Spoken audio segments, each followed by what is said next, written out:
Hi, it's Nell, and today I'm going to be repotting two of my favorite little tabletop plants, and they are two different peperomias. I love them. They're great house plants, but I found that they like a special blend of soil, a special mix. So why don't we head on over to my table, my work table, and I'm going to show you what that blend is. I'm going to show you all the components, and then I am going to transplant these and show you how I do it.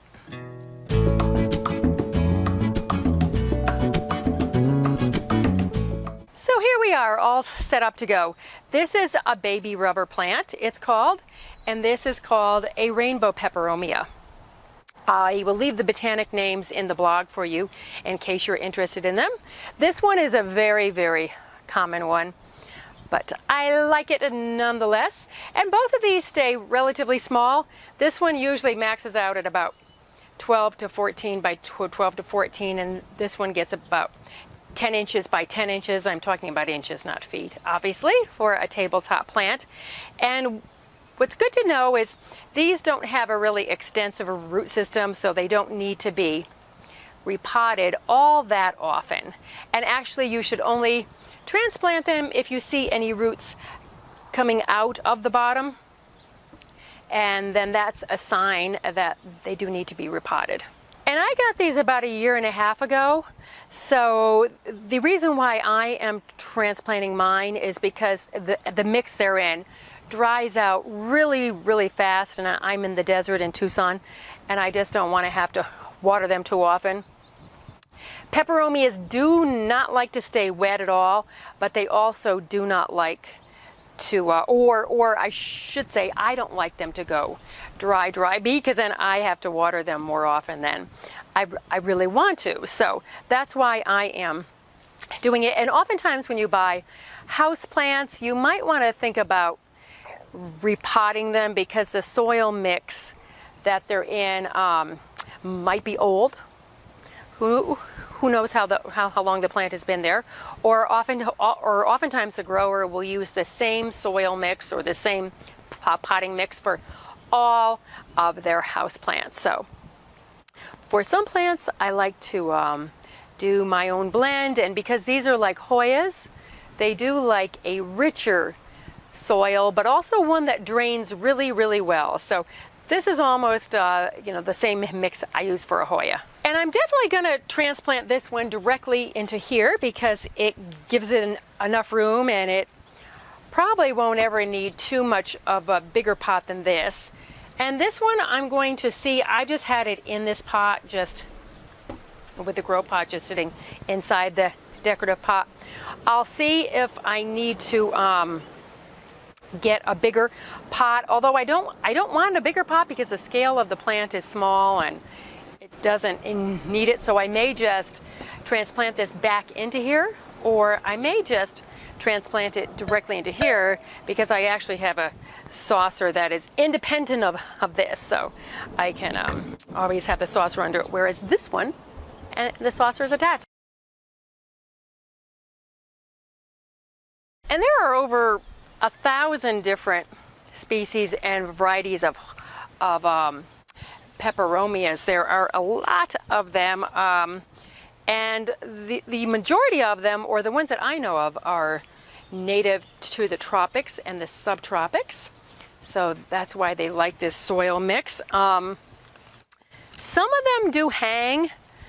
There are quite a few peperomias that hang, but a lot of them are upright, and the ones that are upright that are sold in the houseplant trade anyway stay small. So here are the components of what I'm going to use for the mix that this time I already have mixed up in the pail because I didn't want to mix it up in those tiny pots. So I have, this is a potting soil that is a local potting soil. It's called potting soil, but it's a little bit too fibrous and not what I want for house plants. It's great for container plants, but because it has a lot of cocoa fiber in it, it's perfect for this. And then I have over here I have a potting soil. This one is formulated for houseplants. It is Fox Farm Smart Naturals potting soil. I really like that one. And then here I put in, I'm going to put in just a little touch of compost. Charcoal ups the ante on the drainage, and that's what you want. It's so funny because it's really hot now because I'm in Tucson. And it's July, so I took the charcoal out of the bag, and my arms and my hands were all black, so I've sort of cleaned them up. And then this is orchid bark. Oh yes, and this is worm compost. I'm just going to put a little layer, probably like 1/8 of an inch on the top at the end, just a hair. But it's basically half of this potting soil and half of this potting soil, and then I've put in like 1 handful maybe of the compost. I threw in a handful, no, I threw in about 2 handfuls of the charcoal and about 2 handfuls of the orchid bark. And what this is in the middle, it's succulent and cactus mix. I just wanted to show that to you. It's the one I use, because you could always do like half succulent and cactus mix and half potting soil. I just happen to have all these components because I usually do, so it's the blend that I like to use, and it's what I found that peperomias really love. And here is what the mix looks like all blended up.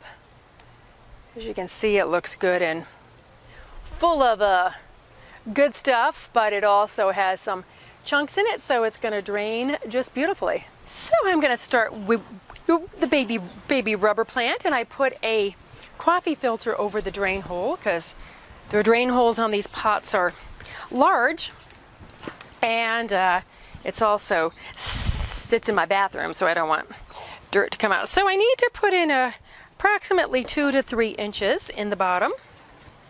I may need to put in more because maybe when I take the plant out, it'll all fall apart. Who knows? We will see. Okay, so got that in, and now I'm going to just squeeze the pot like I usually do to get it out and see what the roots look like on this sweet little thing. There we go. Oh, I'm going to get this so I can knock off some of this soil. And it looks so nice and moist because I just watered it, because I don't want to transplant a plant that's under any kind of stress. I just love these shiny leaves, so I'm going to knock off just a little bit of the old soil. I can save it for one of my outdoor projects, but for this I want all new soil because I'm not going to do this again for a long time, if at all. Okay, I have the soil up. I had to build it up a little bit higher, than I thought. So I'm just gonna open up the roots a little bit more. It's gonna fit right in there beautifully. And now I'm just gonna go ahead and fill around the sides with this very same mix. This is where it gets messy if you do this kind of thing, but it's just how it goes. There we go. And I do a little bit of packing around the sides. I usually don't pack a plant, but I do pack. Oops, boy. I pack the mix going in around, so I'm just gonna fill in with this good stuff all the way around, then I'll be right back. So now it's time to put the sprinkling of worm compost on the top. I use just a little bit on my indoor plants because it breaks down a lot slower indoors. So this is what I do in place of fertilizing. Although I am going to start fertilizing my outdoor plants with a special blend that I can use on my indoor plants. So I'm going to show you that in a later video. Okay, so this gorgeous one is all done. And I'm so glad that I cleaned up the pot, because now it's all dirty. So I'll clean the table off and I'll show it to you after it's done. Whew. I didn't have a good grip on that pot. I thought that's all I need to do is just drop that and and there goes the video. Okay. I may need to go make up more blend. Oh, I'm doing this when what I really wanted to do is see if this doesn't look like it has a lot of roots to it. Oh, here's this. Let's see what's going on here. It's gonna appear, see, I don't see the roots are right up here. So I think on this, I'm just gonna